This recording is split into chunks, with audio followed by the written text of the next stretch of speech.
नगर निकाय चुनाव चूंकि सर पर है और ऐसे में कई पार्टियों के नेता सामने आकर दावेदारी कर रहे हैं और ऐसे में आज हमारे साथ खास मेहमान हैं। आइए हम उनसे सीधा जुड़ते हैं, सवाल करते हैं और जानते हैं क्या कुछ सिंगरौली नगर निगम के हिसाब से होना चाहिए था और क्या हो पाया है धरातल पर। मैं हूं शशिकांत, यूडी न्यूज में आपका स्वागत है। सीधा जुड़ते हैं हमारे खास मेहमान से। मेरा नाम अरुण देव पांडे है। मैं ऑल इंडिया यूथ फेडरेशन जिला सिंगरौली का जिला अध्यक्ष हूँ और मैं अभी अपने ऑल इंडिया यूथ फेडरेशन में जिस तरह से कार्य करना है धीरे धीरे अपना कार्य गति बढ़ाया हूँ, कार्य कर रहा हूँ और आगे के लिए जैसे ही हमारे प्रदेश स्तरीय टीम का आदेश होगा वैसे ही हम कार्य करते रहेंगे। तो पांडे जी, यहाँ पर आपसे सर्वप्रथम जानना चाहेंगे कि नगर निगम पर स्वच्छता के करोड़ों रुपए आते हैं, स्वच्छता के नाम पर करोड़ों रुपए बहा दिए गए और युवा संभाग में स्वच्छता पर सिंगरौली जिले का पहला स्थान रहा। तो क्या कुछ कहेंगे स्वच्छता को लेकर? देखिए, कहीं न कहीं इसमें सत्ता पक्ष का विशेष हाथ है, क्योंकि सत्ता पक्ष जो है कि आज से जब तक में बीजेपी जब से सत्ता में आई है यहाँ पे, तब से यहाँ जितने भी पदाधिकारी हैं 10 साल से 15 साल से 4 साल से 5 साल से एकदम अंगद के जैसे पांव दमा करके यहाँ पे बैठे हुए हैं और मैं खासकर इसी वजह से हमारे सिंगरौली में हर जगह ऐसा काम, खासकर जो सत्ता पक्ष के लोग हमारे बैठे हैं वो किसी भी प्रकार का स्वच्छता में ध्यान ही नहीं देते हैं। अगर वो कागज में हमारी सिंगरौली स्वच्छता में नंबर 1 आ रही है तो इसमें हम तो बहुत ही शर्मिंदगी अपने आप को महसूस करते हैं, क्योंकि कागज में स्वच्छता में नंबर 1 आना कोई बड़ी बात नहीं है। आपको दिखना चाहिए हर जगह रोड पर जो है कि कूड़ा कचरा का अंबार लगा हुआ है और जो मवेशी रोड पर वैसे ही भाग रहे हैं जैसे कि एकदम इनके कोई मतलब आदमी ही नहीं हो, देखने वाले नहीं हो। तो ऐसे में अभी मैं खासकर बता रहा हूं कि जो नगर निगम आयुक्त इस 3 साल 4 साल यहाँ रहने के बाद भी चले गए, तो ऐसे सिंगरौली में क्या रखा था उनको कि अब रिटायर के समय वो पुनः यहाँ आकर के बैठ गए। उनको तो दूसरा कोई जिला जाकर के संभालना था, दूसरे नगर निगम में जाके संभालते, वहां काम करते। तो वो पहले जो कचरा फैलाए थे पुनः आकर के यही कचरा फैला रहे हैं ये, और ऐसे ही अधिकारी सिंगरौली जिला में बहुत ही जमे हैं। और इसमें कारण क्या है कि पुराने जितने पदाधिकारी जमे हैं उनको यहाँ के लोगों, यहाँ के पदाधिकारियों को, यहाँ के नेताओं को पूरा मालूम हो गया है। उनको जो है कि महीने में उनका महीना बंदी पहुंचाए जाते हैं, इसलिए उनको बीजेपी के सरकार भी रखने में मदद कर रही है। तो लगातार कहा जाता है कि नगर निगम में जो कर्मचारी अधिकारी हैं वो भ्रष्टाचार में लिप्त हैं, इसके बारे में आप क्या कहेंगे? देखिए, जब तक यदि अगर जो पार्टी यहाँ सत्ता में है वो यदि अगर कमर कस के तैयार नहीं होती है, मैं खासकर ये बताना चाहता हूँ कि सत्ता पक्ष में जितना भी युवा भी हैं उनके रगों में खून के जगह पर पानी चलना चालू हो गया है। वो भी हाय पैसे हाय पैसे हाय पैसे पैसे, अगर पैसे मिल जाए तो लगता है कि सिंगरौली का गला घोट देंगे, और ऐसा हो भी रहा है कि हमारे सिंगरौली के विकास का गला रात दिन घोटा जा रहा है। और जो है कि सत्ता पक्ष के लोग इसमें पैसे लेकर के अपना झोला भर रहे हैं।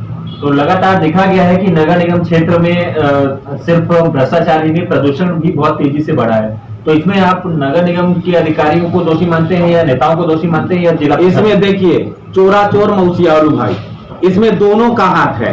पहला हाथ है जो है कि नगर निगम के पदाधिकारियों का, और दूसरा हाथ नगर निगम में जो सत्ता पक्ष बैठी है पूर्ण रूप से जिनके महापौर बैठे, बीजेपी सरकार की महापौर हैं, जो है कि नगर निगम अध्यक्ष हैं, और पूरे पार्षद 30 से 35 40 तक पार्षद पड़े हैं, और इन्हीं के हाथ से, इन्हीं के माध्यम से ही होता है। नहीं तो आपके घर में पदाधिकारी आकर के बाहर से कैसे वो अव्यवस्था फैला देता, लेकिन दोनों के हाथ मिली भगत से यह कार्य हो रहा है। तो एक मुद्दा जो कि काफी गरमाया हुआ है नगर निगम का, आप ही की पार्टी के द्वारा उठाया गया था, जिसमें बताया गया कि जीवित व्यक्ति को मृत साबित करके 2 लाख रुपए की सहायता राशि का निकासी की गई थी।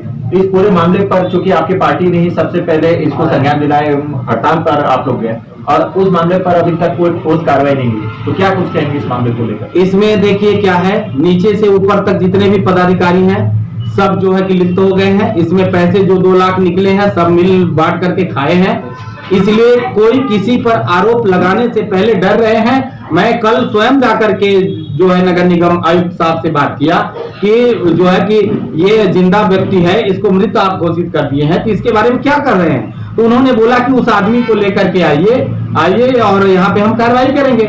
और आज जब मैं उस आदमी को लेकर के नगर निगम में गया तो वो पुनः बता रहे हैं कि ठीक है, ये फॉर्म भर दो, वो फॉर्म भर दो। एक जिंदा व्यक्ति को अपने आप को जिंदा बताने के लिए नगर निगम में बार बार दौड़ना पड़ रहा है। 1.5 साल से वह व्यक्ति मरा हुआ है। और मैं तो कहता हूं कि थोड़ा न थोड़ा उस आदमी बेचारा गरीब है। यदि अगर अच्छे तख्ते का आदमी होता, अगर नगर निगम आयुक्त को घुस करके यदि अगर कुछ तोड़ फोड़ कर देता, अगर नगर निगम आयुक्त जाकर के कल FIR करते तो इसमें जल्द से जल्द इसका निवारण हो जाता। आपसे आखिरी सवाल जानना चाहेंगे, चूंकि नगर निकाय चुनाव सर पर आ चुके हैं और ऐसे में सत्ता पक्ष की पार्टी हो या फिर विपक्ष हो या फिर अन्य पार्टियां, तो लोग दावेदारी महापौर को लेकर यहाँ पर सामने आ रहे हैं। तो ऐसे में क्या माना जाए, आपकी पार्टी की तरफ से या आप इस पूरे महापौर की दौड़ से शामिल होंगे, और यदि जीतते हैं तो क्या कुछ करेंगे सिंगरौली की जनता के लिए? देखिए सर, एक तो मैं थोड़ा बात ये बताना चाहता हूं, अब यहाँ पे जो लोग पहले पार्षद रह चुके हैं उनको पुनः उस वार्ड में पार्षद बनाना, इससे बड़ा मूर्खता कोई बात नहीं है। इसके बाद जो नगर निगम में अध्यक्ष का चुनाव लड़ते हुए, अध्यक्ष बनते हुए, महापौर बन करके कोई कार्य नहीं कर पाए, पुनः आज जो है कि गहमा चढ़ करके और महापौर के सीट के लिए लड़ रहे हैं, तो इससे शर्मिंदगी की बात क्या है। आप जब छोटे दायित्व को नहीं निभा पाए तो बड़े दायित्व को कैसे निभाएंगे मेरे भाई। लेकिन आज जो है जिस तरह से आज टिकट के लिए पूरी पानी बहा देंगे, और इसमें बहुत ही शर्मिंदगी की बात है।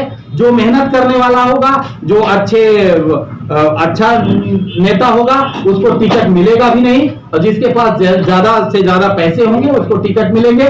और लेकिन मैं तो कहता हूं कि ऐसे में सिंगरौली का विकास होने वाला नहीं है। सिंगरौली के जनता को पूर्ण रूप से भली भांति से जान लेना चाहिए कि कौन किसके हित में है, ऐसा ही कार्य करना चाहिए। आप महापौर का चुनाव में यदि उतरते हैं तो आपकी प्राथमिकताएं क्या होंगी, और सिंगरौली की जनता को आप किन किन समस्याओं से निजात दिलाएंगे? मैं सर्वप्रथम तो हमारे जो प्रधानमंत्री जी हैं वो भी कहते हैं स्वच्छ भारत, तो इसके मैं सबसे पहले स्वच्छता के बारे में अपने सिंगरौली को बहुत ही क्लीन रखना चाहूंगा।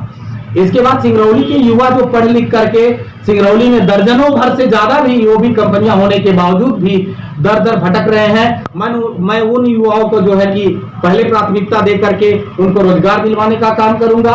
और मैं जो मेरा सोच है, अगर मैं उस सोच से यदि अगर थोड़ा सा भी यदि अगर कामयाब हो जाता हूं तो मैं सिंगरौली को, जो मामा हमारे कहते हैं कि सिंगापुर बनाएंगे, आप सिंगरौली को सिंगापुर क्या बनाएंगे मामा जी। हमारा सिंगरौली यदि अगर यहाँ के जनता, यहाँ के युवा यदि अगर कान खोल ले तो हम स्वयं से सिंगरौली को सिंगापुर बना सकते हैं। इसमें हमें कोई रोक नहीं सकता।